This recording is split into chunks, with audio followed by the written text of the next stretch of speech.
I'm Marcus Henley, head groundskeeper at Woodlawn Memorial Cemetery in Springfield, Ohio. Or at least I was until I submitted my resignation last month after 12 years of dedicated service. I hold certifications from the International Cemetery, Cremation and Funeral Association, advanced horticulture credentials from Ohio State University, and specialized training in historic preservation maintenance. My department managed 847 acres of rolling hills, containing over 180,000 grave sites dating back to 1847. I've seen everything you can imagine in cemetery maintenance: vandalism, weather damage, subsidence issues, wildlife problems, and the occasional drunk teenager thinking they're being clever. I've dealt with grieving families, municipal inspectors, archaeological surveys, and environmental assessments. In 12 years, I've overseen thousands of burials, countless memorial services, and maintained every square foot of that sacred ground with meticulous care. But what I'm about to tell you is the one case that made me question everything I thought I knew about soil mechanics, structural integrity, and the fundamental laws of physics, and ultimately led me to leave the profession entirely. Woodlawn Memorial is situated on what was once the Whitmore family estate, purchased by the city in 1846. The original Gothic Revival Chapel still stands at the cemetery's heart, surrounded by towering oak trees that predate the Civil War. Our maintenance facility houses industrial-grade equipment, Toro Groundsmaster mowers, Vermeer stump grinders, a fleet of utility vehicles, and enough landscaping tools to maintain what's essentially a small city. The administrative building contains detailed plot maps, burial records going back over 175 years, and soil composition charts that I knew by heart. My crew consisted of 6 full-time groundskeepers, each responsible for specific sections. We followed strict protocols for everything from grass cutting schedules to monument repair procedures. Every morning at 6 a.m. sharp, we'd gather in the maintenance shed for assignments, weather briefings, and equipment checks. I took pride in running a tight operation. Woodlawn consistently received state recognition for grounds excellence. The incident began on October 23, 2024, during what should have been a routine Tuesday morning inspection. I was walking the perimeter of Section C, the oldest part of the cemetery, checking for any overnight damage after strong winds had blown through the area. The weather station in my truck showed sustained winds of 35 mph with gusts up to 52 mph, enough to knock down weak branches and scatter debris, but nothing we hadn't handled countless times before. At approximately 7:15 a.m., I noticed something unusual near the Blackwood family mausoleum, a limestone structure built in 1889 that housed 5 generations of a prominent local manufacturing family. The mausoleum stood 12 feet high with thick stone walls, a slate roof, and an ornate iron gate that had been sealed shut since the last burial in 1963. According to our records, I had personally inspected this structure just 3 days prior during our weekly monument assessment, noting nothing unusual in my log. But now impossibly, the heavy iron gate stood wide open. This wasn't just concerning from a security standpoint. It was professionally impossible. The gate had been sealed with a specialized mortuary lock, the kind used in older cemeteries that required a specific key held only by the funeral director and myself. More troubling was the condition of the stone threshold. Where there should have been a solid granite slab worn smooth by decades of weather, I found fresh gouges in the stone. Deep scratches that looked like claw marks, each approximately 3 inches long and carved to a depth that would require industrial machinery to achieve. I immediately radioed my assistant supervisor, Jim Valdez, who had 15 years of experience and held his own certifications in monument restoration. When he arrived 10 minutes later, he confirmed what I was seeing, but couldn't explain it any better than I could. "Marcus, this doesn't make sense," he said, running his fingers along the gouged threshold. "These marks, they're not from vandals or weather damage. Look at the precision, the depth. This would take diamond-tipped cutting tools." We examined the gate mechanism itself. The mortuary lock showed no signs of forced entry, no damage to the metal, no tool marks on the hinges. Yet it hung open as naturally as if someone had used the proper key. I checked my key ring. The mausoleum key was still there, and when I tested it, the lock mechanism worked perfectly, clicking shut with the distinctive sound I'd heard hundreds of times during routine inspections. But here's where things became professionally impossible.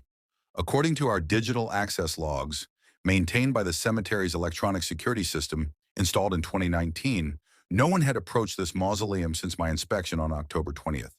The system used motion sensors with a range of 20 feet, infrared detection accurate to within 6 inches, and GPS tracking on all authorized personnel devices.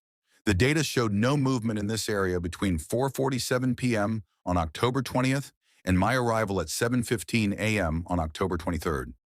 Yet the gate was open and fresh gouges marked the stone. Jim and I spent the next hour documenting everything. We took over 40 photographs, measured the scratches with precision calipers, and recorded GPS coordinates for each anomaly. The gouges measured exactly 3.2 inches in length, 0.7 inches in width, and 0.4 inches in depth, remarkably consistent dimensions that suggested mechanical precision rather than random damage. At 8:30 a.m., I called our monument restoration contractor, Davies Heritage Stone, to get a professional assessment. Sarah Davies, a certified stone conservator with 23 years of experience, arrived within an hour. What she told us defied everything I knew about stonework and weathering patterns. "These gouges are fresh," she confirmed, using a jeweler's loupe to examine the stone. "I'd estimate they were made within the last 24 hours based on the color differential and lack of weathering in the cuts. But Marcus, this is limestone, relatively soft stone. To achieve this depth and precision, you'd need either diamond-tipped cutting tools operating at specific angles or something with incredible force applied in a very controlled manner." She paused, studying her measurements. "The force required to create these marks in limestone would be approximately 2,800 pounds per square inch, applied with surgical precision. That's not something you achieve with hand tools or even most power tools." By this point, word had spread to the rest of my crew. Bobby Martinez, who handled our equipment maintenance and held a degree in mechanical engineering, examined the mausoleum door's hinges and found something equally disturbing. Despite being open for the first time in decades, the hinges showed no signs of corrosion removal, no metal filings, no lubrication stains, nothing that would indicate forced movement of a mechanism that should have been frozen solid with rust and age. "It's like the door opened itself," Bobby said, testing the swing mechanism. "These hinges are moving like they were serviced yesterday, but there's no evidence of any maintenance work." I contacted cemetery records to verify the last authorized entry.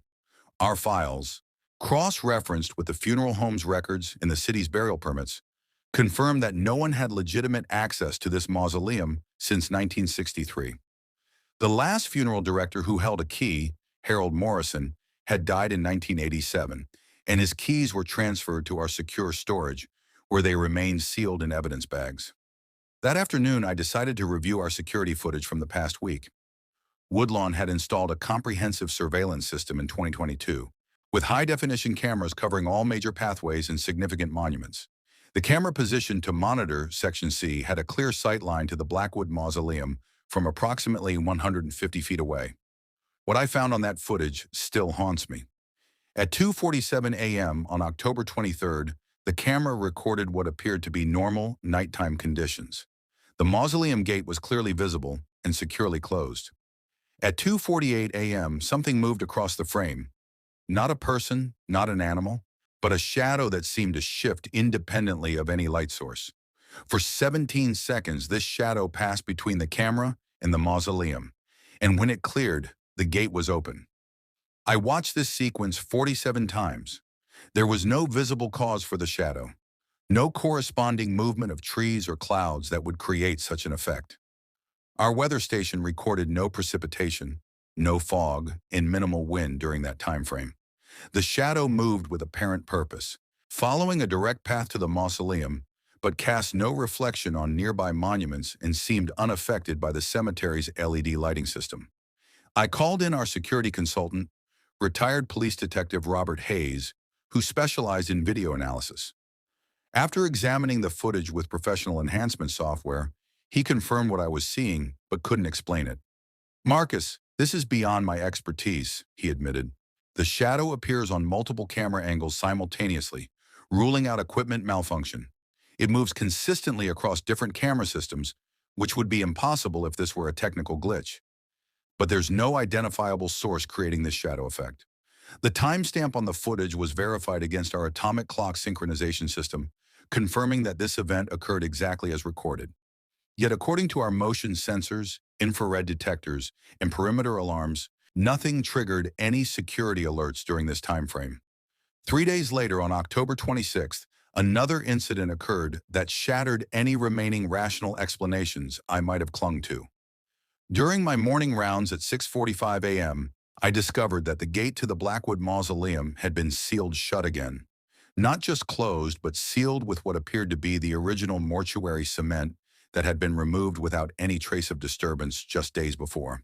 The cement showed the proper aging characteristics, weathering patterns, and mineral deposits that would take decades to develop naturally. More impossible was the condition of the threshold gouges. They had been filled with limestone dust that perfectly matched the surrounding stone's color, density, and weathering patterns.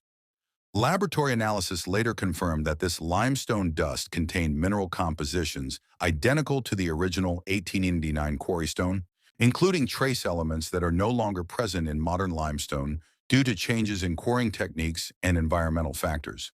The work required to accomplish this restoration would have taken a professional stone conservator several days, cost thousands of dollars in specialized materials, and required equipment that would be impossible to transport and operate without detection in our monitored cemetery environment. Yet it had happened overnight, without triggering a single security alert. I began questioning every aspect of our monitoring systems. I brought in SecureTech Solutions, the company that installed our surveillance equipment, for a complete diagnostic. Their senior technician, Amanda Foster, ran comprehensive tests on all cameras, sensors, and recording equipment. Everything functioned perfectly, with no sign of tampering, system failures, or data corruption. Your system is operating exactly as designed, she confirmed. The footage you showed me is genuine, recorded by functioning equipment. I can't explain what caused those shadow patterns, but I can verify that your cameras recorded exactly what they detected. By early November, I was spending sleepless nights researching everything from limestone geology to electromagnetic phenomena, desperate for rational explanations that continued to elude me. I consulted with professors from Ohio State's geology department, stonemasons with decades of experience, and even contacted the Smithsonian's conservation laboratories seeking insights into the mysterious limestone restoration. Every expert I consulted confirmed the same impossible conclusion. The work performed at the Blackwood Mausoleum required knowledge, materials, and techniques that shouldn't exist in modern stone conservation, accomplished in a time frame that defied practical limitations, all without leaving any trace of the tools, equipment, or personnel necessary for such an undertaking. Then came the second incident. On November 12th, I discovered fresh gouges at the Whitmore family crypt, located in Section A, approximately half a mile from the Blackwood Mausoleum. These marks were identical in dimension, depth, and precision to those I'd found at the first site. The gate stood open, despite being secured with the same type of mortuary lock that had protected it since 1924. Our security footage from the previous night showed the same shadow phenomenon at 3:23 a.m., lasting 19 seconds before the crypt gate appeared open. Once again, our electronic monitoring systems detected no movement, no unauthorized access, and no equipment that could have created such effects. Jim Valdez, who had initially approached this mystery with healthy skepticism, was now as disturbed as I was.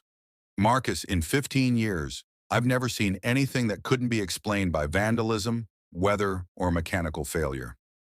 This is something else entirely. The pattern became clear when, exactly 2 weeks later, we discovered identical conditions at the Thornfield Memorial Chapel in Section F. Same gouges, same open gate, same impossible restoration techniques applied overnight, same shadow phenomena recorded on multiple cameras at 4:11 a.m. I started keeping detailed logs of these incidents, cross-referencing dates, times, environmental conditions, and astronomical data, searching for any pattern that might provide clues.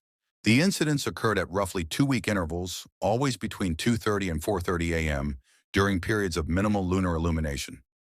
Each affected structure dated to the late 1800s, all contained multiple generations of the same family, and all had been sealed for decades. Most disturbing was the precision of the restoration work. Each site was returned to its original sealed condition within 72 hours, using materials and techniques that defied modern understanding of stone conservation. The limestone repairs showed appropriate weathering for structures over a century old, mineral compositions that matched historical quarrying methods, and aging patterns that should have taken decades to develop. I consulted with Dr. Elizabeth Garrett, a professor of materials science at Case Western Reserve University, who analyzed samples from all three sites. Her findings were conclusive and terrifying. Mr. Henley, these limestone samples contain mineral signatures consistent with 19th century quarrying methods, including trace elements that haven't been present in Ohio limestone for over 60 years due to environmental changes in modern extraction techniques. Either someone has access to limestone that's been stored in perfect condition since the 1800s, or these repairs were made using materials that shouldn't exist. By December, the incidents had begun affecting my crew's morale and my own professional confidence. Bobby Martinez submitted his resignation first, citing unexplainable phenomena that made him uncomfortable continuing work in the cemetery. Two other groundskeepers followed within days, despite the excellent wages and benefits we provided. I found myself second-guessing every aspect of cemetery maintenance that I had mastered over 12 years. How many other routine incidents had I misunderstood? How many times had I attributed unexplainable phenomena to natural causes simply because I couldn't accept alternatives? Were there patterns in our records that I had overlooked because they didn't fit my understanding of how cemeteries operated? The final incident occurred on December 18th at the Morrison Vault, and this time I witnessed it personally. I had begun conducting nighttime patrols, hoping to observe whatever was causing these disturbances.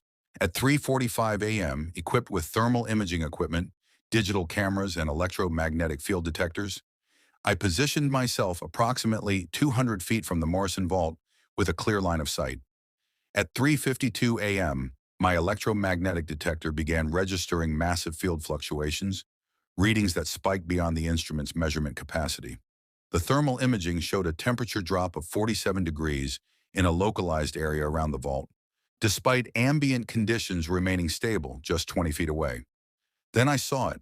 The shadow I had observed dozens of times on security footage materialized before my eyes, not cast by any light source, but seeming to generate its own darkness that moved with deliberate intent. It approached the sealed vault gate, and as I watched through binoculars, the heavy iron mechanism began opening with mechanical precision, despite no visible force being applied. The scratching sounds that followed will haunt me forever. Not random scraping, but rhythmic, purposeful carving that lasted exactly 93 seconds. When the sound stopped, the shadow dissipated, leaving the vault gate standing open with fresh gouges identical to those found at previous sites. I photographed everything, documented the electromagnetic readings, and recorded temperature variations throughout the incident.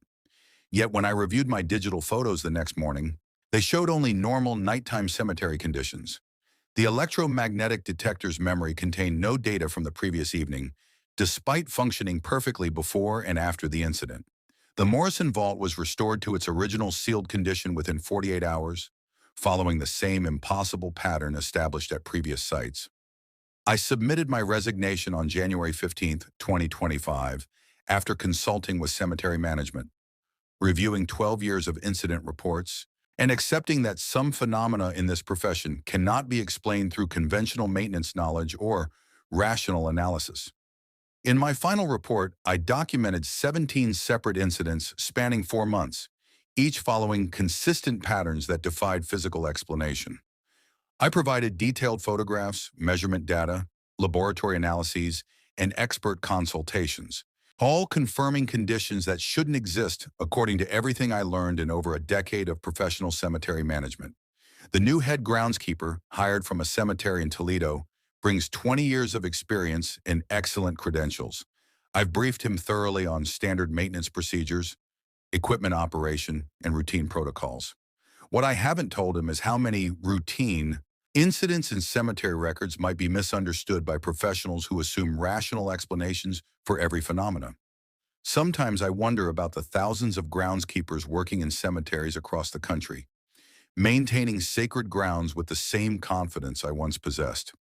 How many of them have encountered incidents they've rationalized as vandalism, weather damage, or equipment failure, because accepting alternatives would shatter their professional worldview as completely as mine was shattered. The Blackwood Mausoleum, along with the other affected sites, remains sealed and secure according to current cemetery records. But I know that somewhere in Section C of Woodlawn Memorial, shadows continue moving independent of any light source, and ancient stone continues bearing witness to forces that exist beyond the boundaries of conventional groundskeeping knowledge. I may have left the profession, but I'll never forget what I learned in my final months as a cemetery groundskeeper. Some things buried in sacred ground refuse to remain at rest, and the living aren't always the only ones who walk among the headstones after dark.